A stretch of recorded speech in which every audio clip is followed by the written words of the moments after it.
എനിക്ക് നല്ല വിശപ്പ്. വിളമ്പിതാമേ. അമ്മേ, എന്താ പറ്റിയത് അമ്മയ്ക്ക്? വിളമ്പിത്താമേ.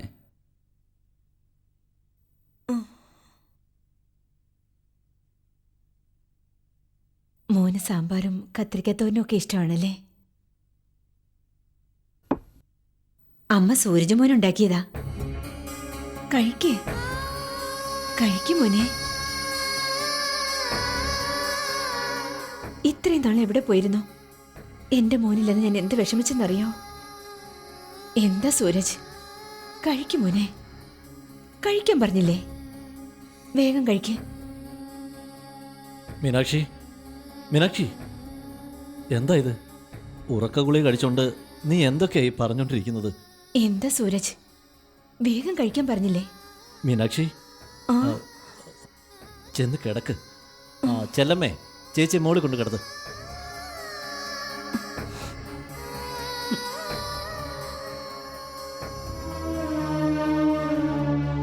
രഘു, നീ എന്തോന്നും കഴിക്കാതെ കൈ എഴുതുന്നത്? വിശപ്പില്ല. പാവം, നിന്റെ അമ്മ സൂരജിൻ്റെ ഓർമ്മയിലാ. എനിക്കും അവനെ മറക്കാൻ കഴിയുന്നില്ല.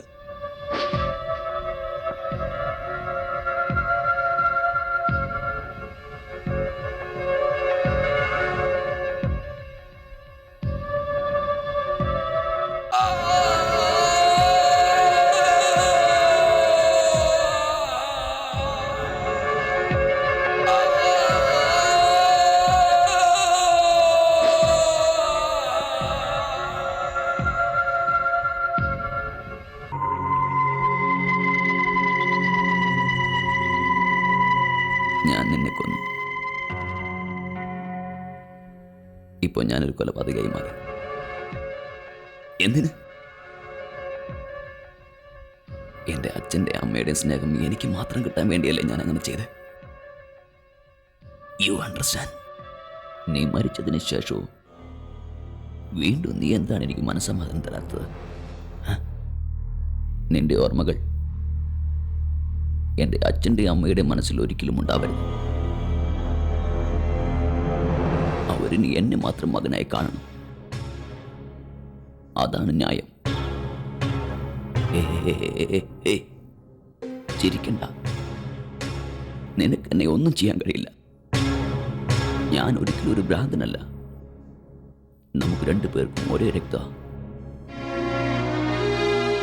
അതുകൊണ്ട് നിനക്ക് എല്ലാം ഞാൻ വിട്ടു തന്നിട്ട് അനാഥനായി തീരാൻ പറ്റും. എനിക്കതിന് കഴിയില്ല. I am sorry. എനിക്ക് നിനക്ക് കഴിയില്ല.